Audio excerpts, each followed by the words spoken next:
How do you stay calm when they're not? When somebody is yelling at you, they're mad at you, they're angry, they're shouting. What do you do in that moment? In today's episode, I am going to teach you. I'm going to teach you, number one, how to get them to lower their volume. Two, we're going to add space into the conversation. We're going to talk how to do that to regulate our emotions and theirs. And three, I'm going to give you phrases that you can use that is going to help calm and smooth out the situation for a much more productive conversation. You ready? Welcome to the Jefferson Fisher Podcast, where I'm on a mission to make your next conversation the one that changes everything. If you enjoy learning communication tips, I'm going to ask you to please subscribe, like, follow this podcast wherever you're listening. And my promise in exchange is that I will make you a better communicator. If you listen to this podcast, even for 5 minutes, every time we put out an episode, it's going to make you a better communicator. And that's my promise, to deliver good quality content to help improve your life.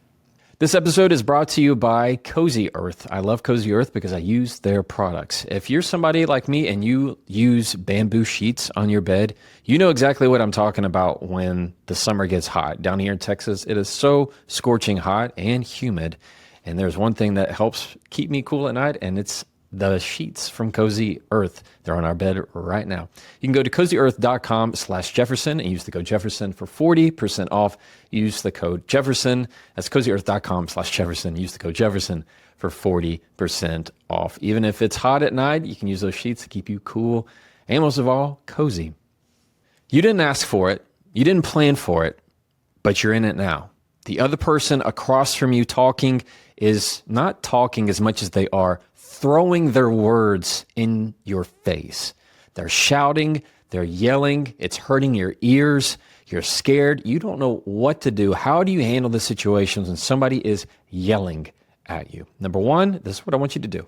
Number one, you are going to refuse to raise your voice. When somebody's yelling at you, one of the worst things you can do is start to turn up the volume on your voice. That's what our default wants to do. When somebody's yelling, what do you do to try and talk over them? You have to yell over them. You have to, if they're at a level 10, you have to crank it up to a level 18. Then it becomes a play for dominance. Who is the one who can out-yell the other? Who is the one who can scare the threat away? That is a weak position, and I'm going to tell you why. The people who yell, it tells the other person that they're winning. It tells the other person that they've got you. It gives them that sense of control. It gives them that hit of dopamine. It is telling them that, hey, I am now pushing their button so badly that they are in this state of fight or flight, this fear where they are yelling, and I now have the control and the emotion. I'm the one that's still in it. It's a bad game to play. I want you to think of a music that's really loud in the room. What do you kind of have to do? Maybe you're in the car, maybe you're at the house. You have to yell over it. Nobody can really hear what you're saying because there's this really loud undertone that's filling all the space. Yeah, that's the other person's voice in this instant. You're not listening to them, and they're definitely not listening to you. All right, so the yelling matches, you know, you have experience with this. We all do. The yelling matches don't do anything except tire out our systems. They just tire us out. Eventually, the yelling has to stop, and now you're kind of out of breath, and now you're tired, and now you feel not just emotionally drained, you also feel physically drained because you gave away your power. You gave away that control. You exerted that energy rather than protecting it and conserving it. So how do you do that? How do you do that in the moment? You refuse to raise your voice. That means if somebody's yelling at a 10, you're going to stay right here at a 1. Maybe you're at a 3. Maybe you're at a 1. It's the reason why it works so well is because people will mirror what they see. Naturally, they don't even know it's happening. If you're yelling and I'm staying right here, you're going to do one of two things. One, you're either going to get frustrated at me because you're realizing that you can't control me, and that's frustrating. Or two, you are naturally going to pull down your voice because you're going to hear the discrepancy. That's kind of a bigger word. It's the difference. You can hear the difference, the discrepancy, the big from the gap between where they're at and where you're at. And they're going to feel like they're overexposed. There's a reason why people don't just yell in a quiet room, because it's calling all the attention to them. They feel overexposed. In a big gym, if everybody's quiet, or maybe it's at church or wherever it is, other places that are preserved because they are religious places or whatever it is. Nobody yells at these because it is calling all the attention. They're going to feel overexposed. Whatever they said, everybody's going to hear it. People don't like that, even in one-on-one settings, because they feel like what they're saying is being overexposed and nobody's listening. Just to yell doesn't do any good. So they'll naturally start to pull their volume down. That's how you do that. Doesn't matter how high they go. You stay at a 3. You stay at a 1. I know that's hard to do, and it's really hard to do in the moment, but I promise you, it is telling them that you are the one in control. You are the one that is unbothered, that you're the one that is not threatened by their behavior. And you know how much of a power move that is? It's huge. 2, it's not just the volume I want you to be able to turn down. It's the regulation of emotions. How do you get people to naturally start to go, whew, okay, yeah, all right, now I'm getting back into the mode. Now I'm feeling like my normal self. Instead of being the Hulk, they're now Bruce Banner. They're back to normal. All right, that's a Marvel reference in case you're wondering. Yeah, how do you do that? You inject time into the conversation. There's one thing that will help regulate people's emotion more than anything there is, and that is time. What matters right in this instant probably doesn't matter so much later tomorrow. You ever got an email that you read and you get really upset about it? You look at it again and read it the next day, it hardly has the same effect. Time has a way of solving things out. You had a bad argument with someone. 3 years later, you're like, what did we even argue about? I don't even remember what we argued about. It doesn't matter. Time has a way of sifting out what is truly important and essential and valuable in your life. So we're going to do that in the conversation. And you do that by what I teach, and anybody who's a fan of this podcast knows, and anybody who's read the book, The Next Conversation, knows, let your breath be the first word that you say. Wherever first word would be in your response, use a breath. So instead of this, like when people snap, ever been in a conversation with somebody and somebody snaps and they say something like, you know what would be really nice? You know what'd be really nice? And all of a sudden you go, okay, here we go. Lights are on now. They're really ratcheted up in the conversation. The snap happens. Whenever you inject time as a way of slowing things down, and it keeps the emotional aspect of your mind from taking a hold of the steering wheel, keeps your logical side in place, where you're very aware. You're much more aware of your emotions, aware of what you're saying. You're more intentional, and you choose your words more wisely. When you're emotional, you don't really care about your word choice. You just say things. It doesn't even matter to you if they make sense. Ever been in an argument where y'all are both just being so ugly that you're saying things that don't even really make sense? You're throwing words and you don't even care what they mean. I don't care if it's logical or not. They're just words. They're just getting out. You're going to do time. Inject time. Use your breath and slow things down. Here's a comparison. Which one of these people, I say people, it's still me. Hey, it's Jefferson. Which one of these voices sound more in control to you, sound more calm to you, somebody you want to listen, somebody you want to follow, somebody you want to mirror? Here's voice 1. I already told you I'm not going to do that. I already told you I'm not going to do that, okay? I already told you I'm not going to do that. 1 or 2? And put it down there in the comments, wherever you're listening. 1 or 2? Number 1 says, I'm grasping for control. Listen to me. I need all the control. I've given it all up. Now I'm trying to get it back. I already told you I'm not going to do that. The second voice says, nah, I never lost control. I'm not losing it. Never let it go. I already told you.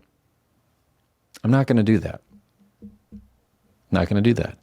The second voice is always the one that sounds more centered, more grounded. Why? Because you're using time. So I slowed my words down. I turned down the volume of my words, so I'm not yelling, but I slowed my words down. Yeah? Much better. Using time to your advantage. Number 3, we're going to use phrases. I'm going to teach you some phrases that are going to help dissolve the tension, especially when things are really heated like this. And I'm going to give you a frame to do it in. I say frame. I'm going to give you a few little techniques. I think is the best word for me to put this. And this is a technique that I learned from one of my very good friends. He's always been a big role model of mine, and we've since become very good friends. Chris Voss, he has his book, Never Split the Difference, great book. And what he does, one of the FBI techniques, is people don't like to say yes to things. They love to say no. No is our default. We would like to say no to things. So you turn a question to get a no in exchange for them opening up, getting more of what you want. So what we're going to do is use a frame, begin the question to get a no answer out of this. And how you get a no is you begin with a negative in the part of your sentence. I know I'm kind of getting weird and technical here, but this is the fun stuff that I like. I'm sure there's a button where you can skip it 15 seconds and we'll get there. All right, so if you want to add, let me rephrase that. If you want to get the other person to calm down, you're going to ask a question to them that's going to get them to say no, because they're not going to want to tell you yes. They're going to want to say no. How we're going to do that is at the beginning of your sentence, begin with a negative. Here are some options that I like to use. Are you against? Are you opposed? And is it unreasonable? Those are the 3 that I like to mix up. So instead of saying, can you please calm down? You want them to say yes, right? But they won't. They definitely don't want to say yes to that. Can you just calm down, please? Can you just lower your voice? Yeah, they're not going to want to say, oh, yes, I will calm my voice. I just had a moment, didn't I? No, it's going to just ratchet them up. They're going to get more angry. You're going to tell me to calm down? Calm down. Not going to go well. Instead, when you get the no, it's a whole lot easier. So it sounds like this. Are you against us talking just at a normal tone? Or is it unreasonable to ask us to talk without yelling? Are you opposed to having a conversation without us raising our voices? Are you opposed to having a conversation in a normal voice? They're going to say naturally no to that. They're not going to say yes. If I were to say, is it unreasonable for us to have a conversation in a normal voice? Are they going to say yes?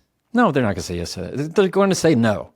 Naturally, they're going to just kind of calm down. They're going to melt in that second. They're going to come down several steps to meet you more of where you are, more in the 1 to 3 range, where they were up in the 10s and 12s. Is it unreasonable for us to have a conversation in a normal volume? Probably they're not even going to answer you, most likely. They're going to naturally just start to come down and talk in a normal tone. Because they don't want to tell you yes, they want to say no. And whenever you start with, are you against? Are you opposed? Is it unreasonable?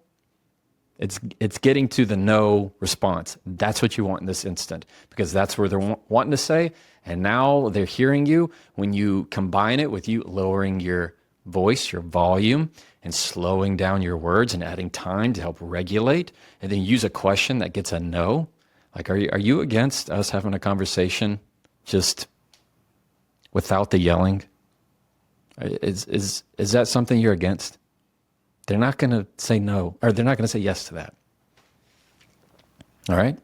That's how you stay calm when they aren't.